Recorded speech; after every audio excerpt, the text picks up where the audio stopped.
Hello, everybody, and welcome back to Political Excess. Today, we've got a runoff that's coming up in Oklahoma that is on August 23rd.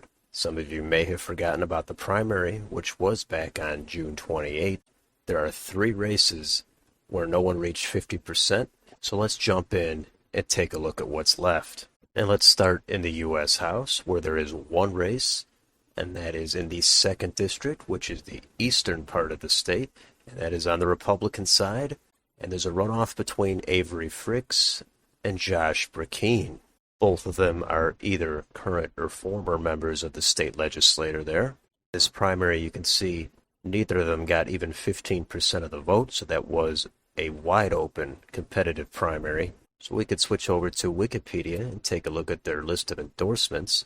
However, I don't really see any complete standout endorsements on this list. There is one poll down here from July, and it shows a very close race. Avery Fricks, he's up by 1%, 45 to 44%, with 12% undecided. There is no market for this race, so this is mostly what we have to go by unless you want to do some deep digging and research each of these candidates and the local news in that area. It's a little bit too much for me, so I can't tell you which way this is going to go, but it does seem like it could go either way. Let's move on to the other races. And statewide, there's a special election for U.S. Senate to replace Jim Inhofe, who is retiring early. Republicans, they have a runoff there between Markwayne Mullin and T.W. Shannon.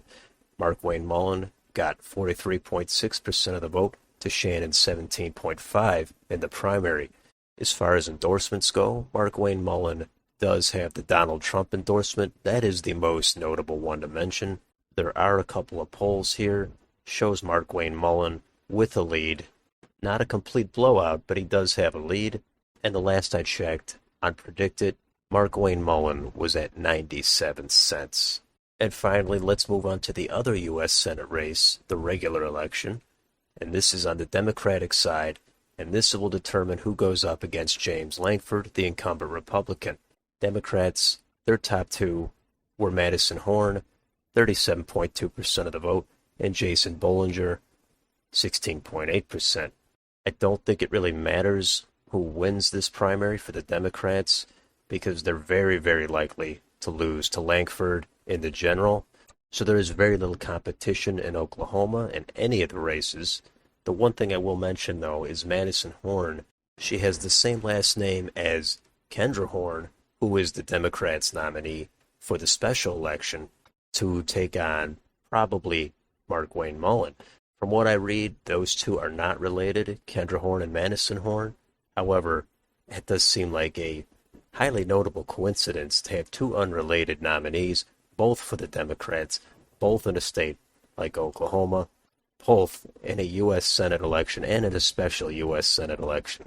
So I think that is a fun fact, definitely worth mentioning. Both of them are definitely going to lose in the general election.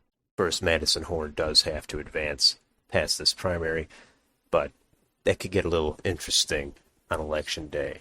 So let me know if you're following any of these three races. Do you care about Oklahoma at all, or is Oklahoma completely uninteresting for you? Let me know down below in the comments. And if you enjoyed this channel, don't forget to like and subscribe. Follow me on Twitter.